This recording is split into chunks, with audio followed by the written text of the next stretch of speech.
Ladies and gentlemen, welcome back to Suckafree RV. It's your man Big Sarge, live on location here in Europe. My wife Tasha's back in the rear with the kids in the RV in the States.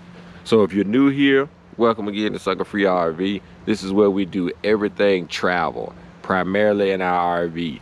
But like right now, I don't have an RV, but we're out, or I'm out, out here right now. So today we're gonna do part 2 to our video we put up a little while ago with our truck, when our truck broke down on us out there, and we did part 1. So today we're going to do part 2, and in that we might get to check out what this thing is behind us right here. We can see that, maybe that's framed up. We'll get a chance to see what that is back there. So, but I'd like to take a minute to thank everybody that has been so gracious and kind with our little small channel here. We are putting a lot of effort into growing this channel, and it's growing slowly, and that's just how I like it, because I feel as though the people that's tuning in to our channel are not just people that's hitting the subscribe button, but people that's really interested in what we got going on. So I just want to take a minute and say I appreciate each and every one of you for tuning in every week, not only on YouTube, but all the socials, YouTube, Facebook. I don't know what's going on with the Instagram algorithm, so we don't do too much over there. I still put a little something up now and then. Suckafree RV Instagram page is still over there, but we focus mainly on Facebook, and then of course YouTube. So thank you to everybody that's sticking in there with us. I'll be home in a few months, hopefully, and we'll be able to get the camper back out and get back to doing Suckafree RV things. But right now, we're traveling in other ways, and appreciate you guys going along. All right, y'all tighten up. Let's see what this thing is right here. Every time you come on Graftonville, you see this place. I'm like, what in the world? You got these little signs up here. So I decided to walk over here. They got a sign up here. So I decided to walk over here. You can see what this is. So let's see. The water tower and Force House were built in 1910 by the Munich architect Sievers. The buildings are constructed in a romantic Swiss style and designed to be a complementary pair. The water tower is 42 meters high with a capacity of 450,000 liters of water and is still operational.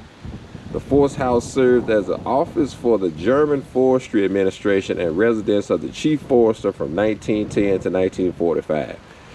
Since April 1945, the Force House have served as residence for the Training Area Commander. Wow. Now, I don't know if the commander actually still lives in here, even though that thing says that. Like, everybody can just walk past here. Look, there's a guy over there walking past. You can just walk past here and check this thing out. I don't know, but I never been up close to it to see what it was, and I thought that'd be a good little tidbit to throw in the video. Some nice little scenery back there.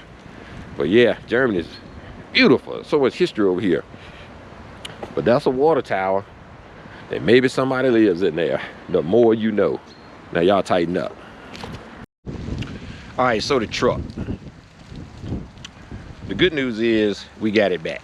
So we had it back. Let me see, what is now? This is November. So we got it back in August. So we've had it back about three months now, and we kind of just wanted to wait to do this video. Wanted to make sure everything was good. We didn't want to give anybody a whole bunch of credit and the doggone truck back in the shop, and then we making another video talking about how mad we are. So we done had it. Tasha been driving it. Of course, I'm not there to drive it. How we doing? I'm not there to drive it, but she's been driving it, doing good. We have not put a load on it. So if I have any concerns, that would be one of them. I have not put a load on it since we got it back. But other than that, everything is good. The temps are good, shifts well, drives good, no clucking and bumping and all that kind of stuff. So we won't put a load on it until I get back from this deployment, and that would really be the tail of the tape. I wish I could have been there to get it. Unfortunately, in the hottest part of the Georgia summer, I had to push old reliable my old 1993 Ford F-150. So we dropped that truck off, and we're gonna pull the paperwork out here in a second. But off memory, as I'm walking, we dropped that truck off January. I'm sorry, screwed that up already. We dropped that truck off June 2023. I think it was probably around June the 15th. And we picked it up on June the 16th. So when I get back there, I'll revalidate all that information for you. When I go through what they did, what they said, what they apologized for, what kind of excuses they made, when we go through all that stuff, I'll break that down for you here in a minute. All right, cool. So we got us a little outdoor spot here. I got the handy dandy paperwork right here. So let's clean up some mess. All right, so this work was done at a Dodge dealership in Savannah. Ram, Jeep, all that good stuff. They took the truck in on the 12th of June, and we got it back on the 11th of October. So if you do some quick math, that's about 2 months of sitting there waiting on it to come back. All right, again, for those that's just catching up, I got a 2021 Ram 2500 diesel, the Cummins, of course. So we took it in, just as a quick recap. It wasn't that the reverse gear was all the way out. It was just kind of like, you know, it's like, I don't know, to me as a mechanic, it kind of felt like something was going on in the valve body or something like that, because it would go in reverse. You just had to give it some gas and force it to kind of back up. And then when it idled in reverse, it was kind of like choppy and shaky and all that kind of stuff. So, but good old Chrysler here, they put it here, the customer states that it won't go in reverse. So it was stalled, or what was it doing? It was hard and backed up. What was it doing? It went back up. Oh, it went back up. I didn't say that at all. It's cold out here, guys, so I'm outside at the hotel right now. It's a little chilly out here. It's a little overcast, you can tell, so no sun's out, but I wanted to do this outside. So along with the transmission, it had, let's see, 1, 2, 3, 4, 5 recalls, it seems. Ma'am? Were some recalls done? Yes, ma'am. All the recalls were done, as well as the replacement of the transmission. And this is what's under warranty. This is the transmission. Yes, ma'am. Everything, all the notes are right here. Okay. That you get a copy of right here. Let's look. So we had recall, intake air grid heater relay. So I guess they replaced that. They also had to realign the tailgate latch. I never had a problem with that, but I guess a recall came out, so they did it. Realign the tailgate latch on the truck. They did a software update. ABS flash for a software update. Maybe that had something to do with the brakes. They had electronic stability control recall software update that they did. And they also, looks like they changed out the dipstick, the transmission dipstick. They changed that out too, while they had it there for 2 months. But the biggest thing was the transmission. Again, the other video will tell you, they didn't help a lot. I reached out to Chrysler, talked to a guy up there. Our Road Less Travel hooked us up with a guy. Talked to him. Took him a minute to find one, but he resourced one and got one down there for us. So I pretty much did all the parts work on this thing, and these guys put it in. The good news is it didn't cost me anything. All of this was warranted out. Chrysler, not the dealership, Only thing the dealership did for me was put the transmission in. I want to be clear about that. They said it was coordinated with Chrysler, but whatever. I did it all, it seems. But I give them credit.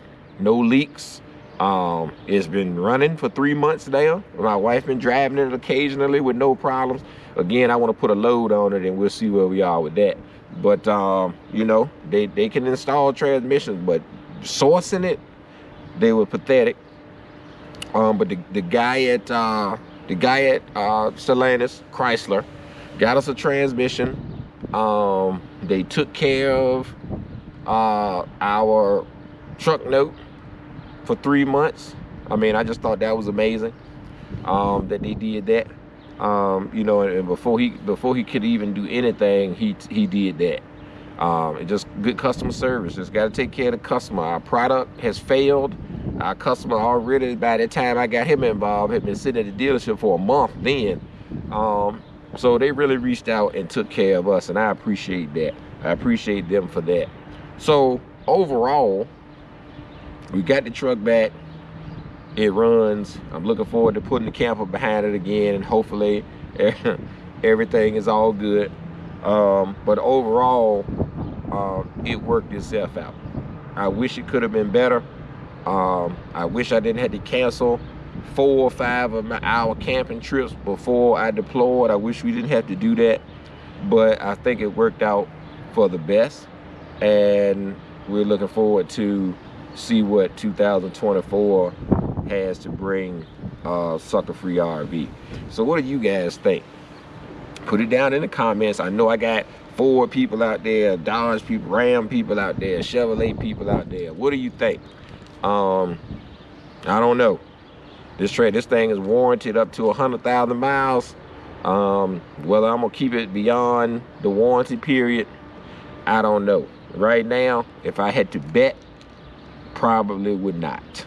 Think I'm gonna go ahead on back home, but that's for another video to show y'all what home is. I'm gonna go ahead on back home, but we're gonna get this last 50,000 out of her.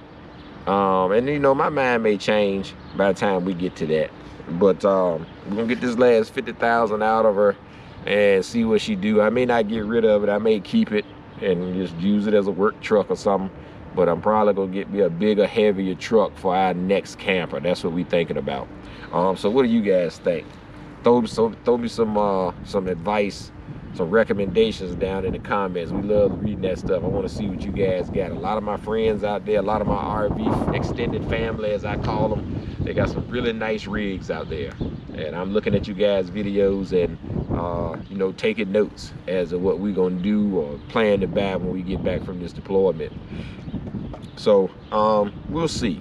Maybe the old Dodge will hang in there and put her out on the farm, and you know what I'm saying, still get some use out of her. But I think I'm gonna get me a 1-ton heavy duty, a 1-ton truck for my next camper. So doesn't matter what I put behind that. Doesn't mean it's not gonna have problems, because all brands and makes have their issues. Nobody's perfect. But we'll see. I kind of like one brand. I'm gonna leave that out right now, but I kind of like a brand, and we probably gonna come on back home. But anyway, thank you guys for checking out our video. This shouldn't have been such a long video. I just wanted to give an update because I promised that I would on the truck. But if you made it this far, thank you so much. You are certified Suckafree.